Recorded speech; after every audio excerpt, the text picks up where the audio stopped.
Ladies and gentlemen, welcome back to another Storytime Spotlight. I am super excited for this one. For this episode, we have none other than AK Renny. How you doing? Let's fucking go. I'm doing great. That's great to hear. So, as I do this interview, the first question I always ask artists is, how did you come up with your name?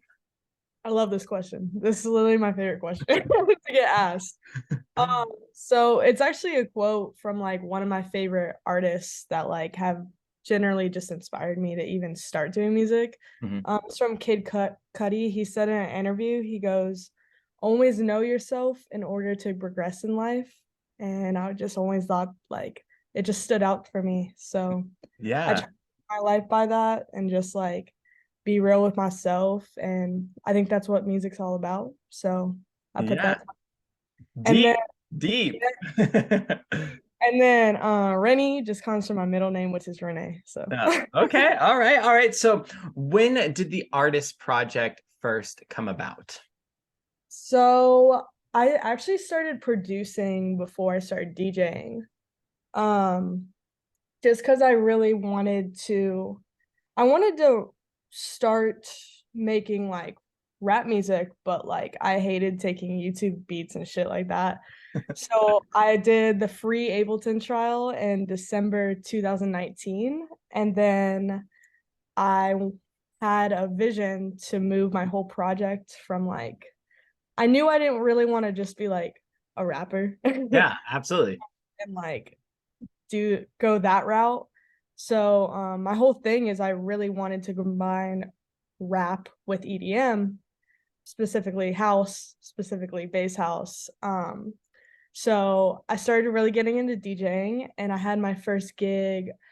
I think it was December of 2020, so not too long ago, Yeah. honestly. Yeah. Okay. So, from that experience that you had, so you're starting off, you're producing, you kind of know where you're trying to go at, like with your um project, that your artist name and branding, from production, using your own vocals and stuff like that.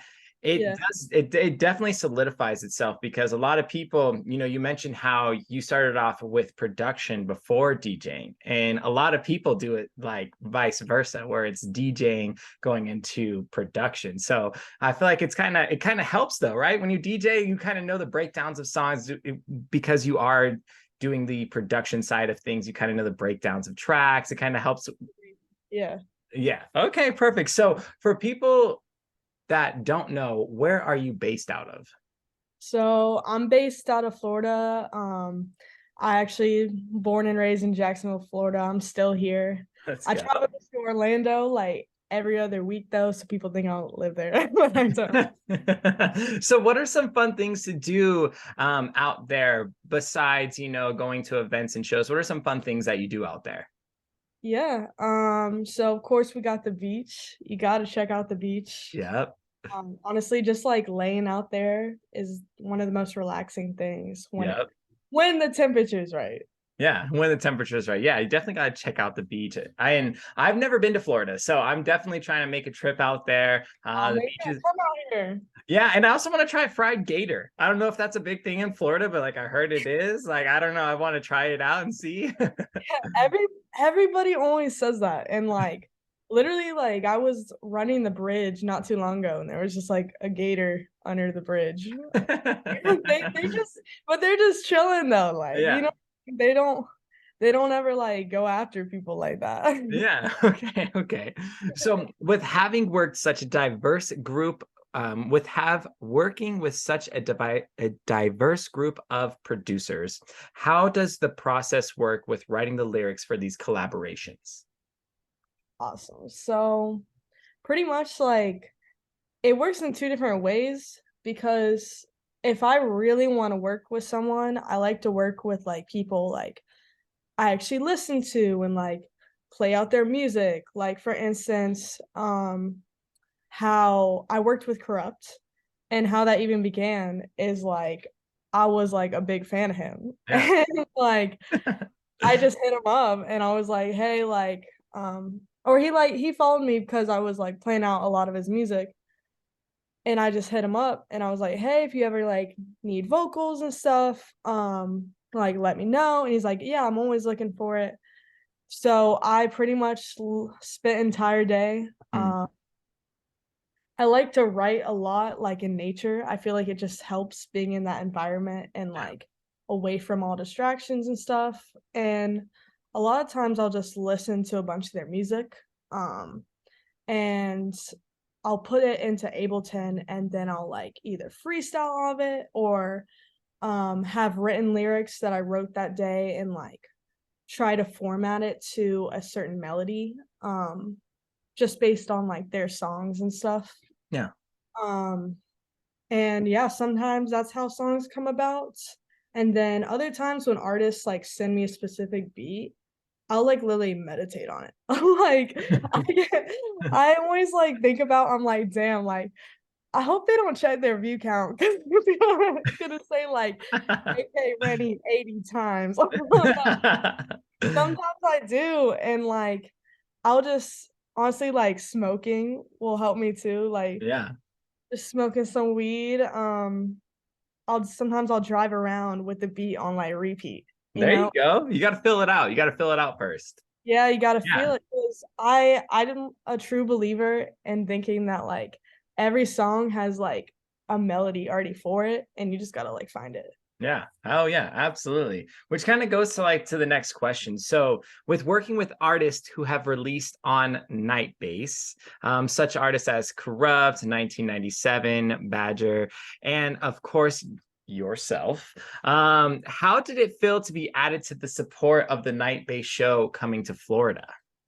Crazy. It felt so surreal because Nightbase, like, I feel like everybody has a certain label that's like their end goal. Or like maybe not their end goal, but like just like what's the biggest label we want to get on? Like mine was like Nightbase and stuff. And then when Badger hit me up and was like, hey, um, I used the vocal work he did in Atlanta on Nightbase, I like shit myself on that one. I was like, no way. Like like I don't know. I was like, I literally wrote Nightbase down as like a 2 to 3 year goal. And then like just working, I think I sent it out to Badger with like no instrumental or anything.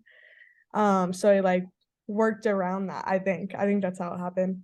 But like when he hit me up about that, it was like only like a few months into me like really doing my DJ stuff. So I was like, oh, I was like, maybe like things are more achievable than like I even fucking think, you know? Yeah. Oh, yeah, absolutely. And so, you've played some great shows. You've had some great supporting acts. You've opened up for acts such as Abstract, Party Favor, AC Slater, Morgan Page, Nostalgics. The list goes on. So, how do you base your set list off of opening up for these artists? So, one thing you always like, I feel like you always have to keep in mind, like if I'm opening up for like Morgan Page or someone that's like more tech house, which typically I don't like get too many of those anymore, just because like I am trying to like assert myself more of like heavier stuff. But like at the beginning, it's kind of like Oh, yeah. it's kind of like you gotta Morgan Page coming to town. I'm taking that boy. Yeah. Oh, yeah, absolutely. Absolutely. So you just have to obviously like if you have someone like him, you don't want to like go hard as shit in the set, play a bunch of like abstract and like zero heavy bass line and like and then him come on. Cause like, you have to build up the energy, but Yep. when it is like kind of like I can do what I like want to do Yeah. in certain situations, and that's typically when I open up for people like Abstract or like a trap artist, or like when I'm headlining a show. I pretty much like to keep the energy extremely high, but at the same time, um, I like to throw like a few tech house songs in there. Yeah. So it's kind of like this. Yeah. I feel like it gets really annoying when it's like super heavy like for an hour, you know, like Yeah. if you think about life just being up and downs, like I kind of think of a set the same way, you know, you gotta keep it interesting. I guess Oh that's the yeah. Oh yeah, and you hit that on you hit the hammer on the nail with that one. You're like, life is is like a set list. You got to have the ups and not only that, like you need the breather. You need the breather. tracks where it's like, all right, we just vibing. We ain't like going crazy. We just vibing and throwing our hands up and getting, sipping on our drinks or whatever it may be. So everything like you're mentioning kind of bases off of either who you're opening up for or on top of that like what the energy is that you're trying to push for the person that you're headlining for. But like you were mentioning, when you're headlining, it's like we gonna go, we're gonna just keep We're going gonna and going and going. Yeah. I like So go ahead. oh, I like to also like try to throw in like a few like the homie stuff. Yeah, you got Yeah, to. just because like also like when I do have like a videographer for me and like sometimes I don't know everything they're gonna get, but like I always think it's so dope when they get like a homie's ID I played and I can like put it out and be like, yeah, I'm You're gonna play looking back, you're like, this one. yeah.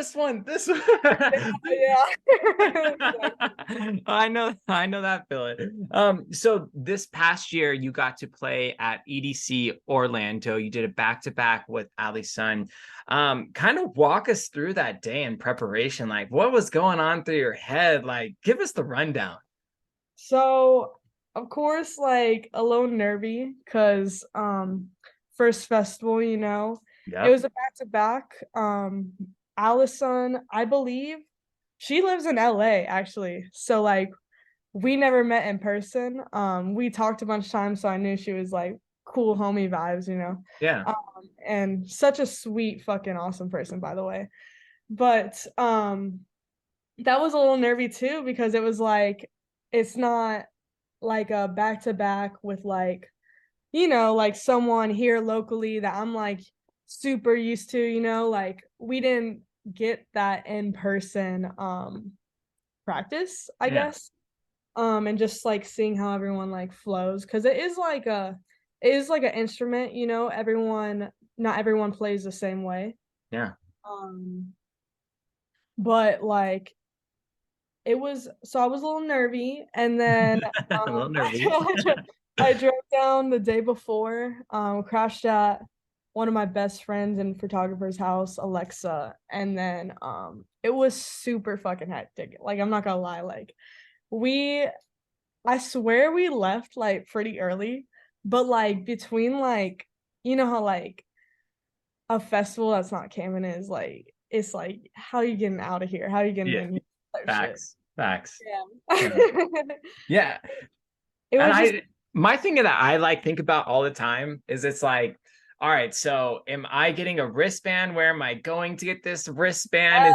Is there a yes. certain area I'm going through? How do they know like who my plus one? Like those are the type of things that go in through my head where you're just like, oh man, like what's going on? And I'm sure there's some type of email thread where they're like, meet up at this hotel, get your yeah, your wristbands or whatever it may be, or meet at this place and stuff like that. But like the same thing I was saying is like 100% nerve-wracking. You're Yeah. like, we're going to this festival, we're gonna have some fun, but like the build up to the fun, it's like so nerve-wracking, and you're just like, all right, I'm not even gonna drink. Like maybe I do need a drink. Like I don't know what's going on. You're having a bunch of conversations, you're having scenarios in your head on how it's gonna go. It's gonna go this way, it's gonna go that way. I know there was a weather condition that was going on for EDC Orlando for that. Oh yeah, I forgot about that. Yeah, Yeah, that. so like there's a bunch of stuff that was like going on, and that's why I'm like, okay, let me hear how you were feeling. It's exactly what I feel like most artists would feel. It's like a nerve-wracking feeling.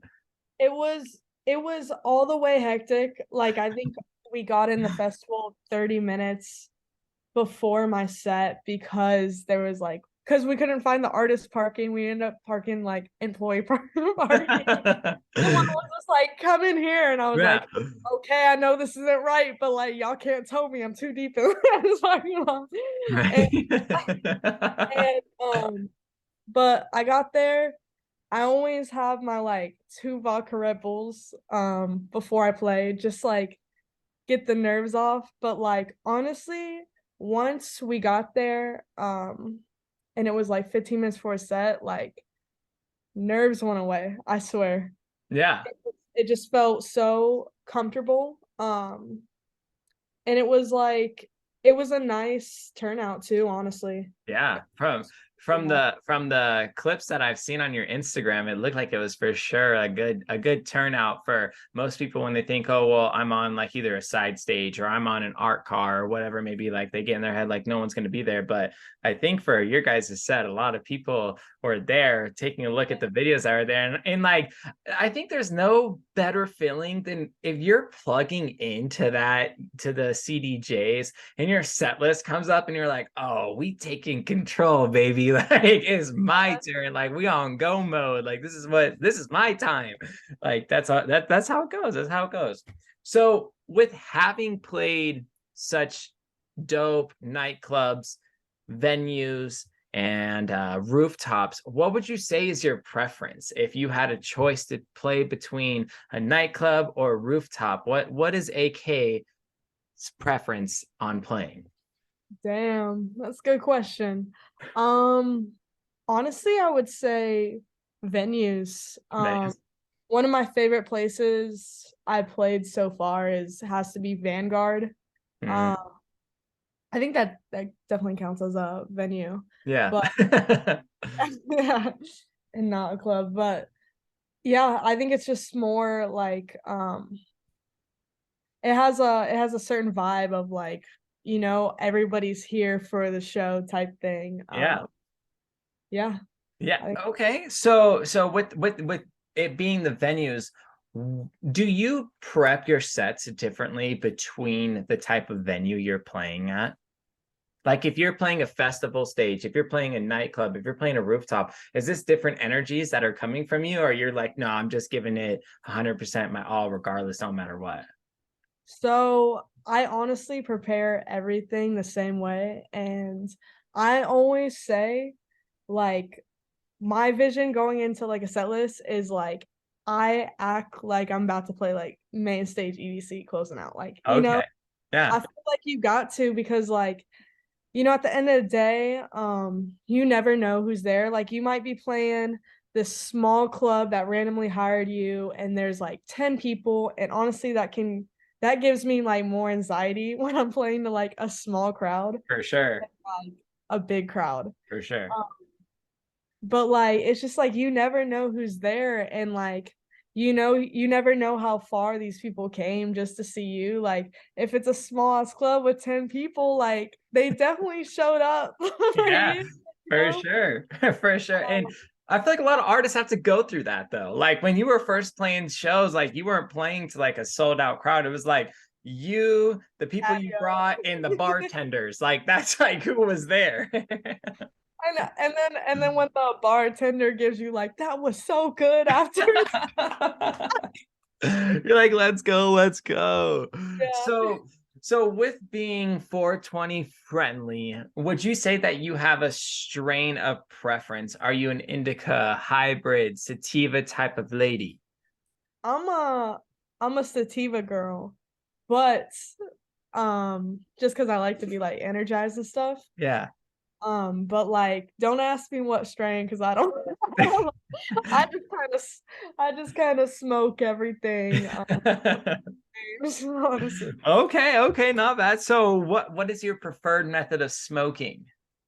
joints. Joints. Shout out Blazy Susan. Lazy Like, Susan.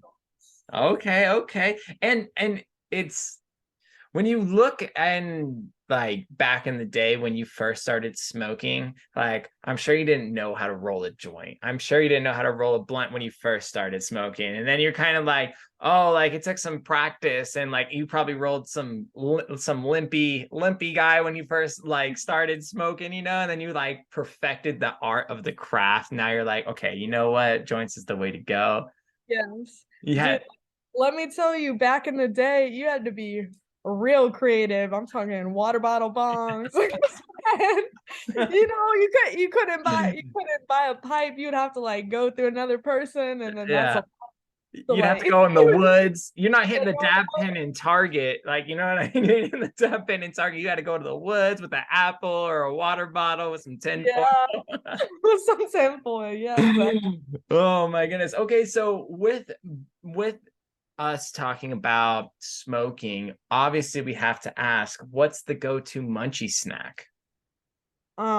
Chips, specifically the purple Doritos. I don't know the name of them because I just call them purple Doritos my entire, but the purple Yeah, Doritos. purple Doritos. Hey, shout out to Doritos. So I'm so happy that we got to connect and for people to get to know you on the artist level and a personal level. Is there anything that you would like to promote or anyone you would like to give a shout out to?